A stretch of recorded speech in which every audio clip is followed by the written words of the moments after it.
What's the meaning of acclimatization? Acclimatization. Acclimatization.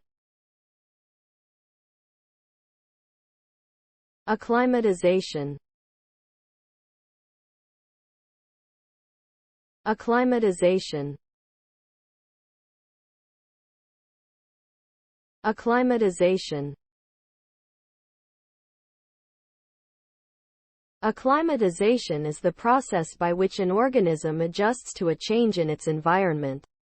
This can include changes in temperature, humidity, altitude, or other factors. Acclimatization can occur over a short period of time, or it can take longer. The result of acclimatization is that the organism is better able to survive and thrive in the new environment. For example, a person who moves to a hot climate may acclimatize by sweating more efficiently and losing less water through their skin. This allows them to stay cooler and more comfortable in the heat.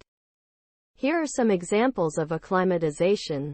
A person who moves to a hot climate may acclimatize by sweating more efficiently and losing less water through their skin. This allows them to stay cooler and more comfortable in the heat.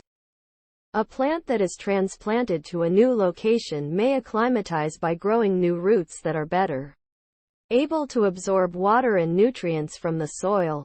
An animal that is introduced to a new environment may acclimatize by changing its behavior or physiology to better suit the new conditions. Acclimatization is an important process that helps organisms to survive and thrive in a changing world.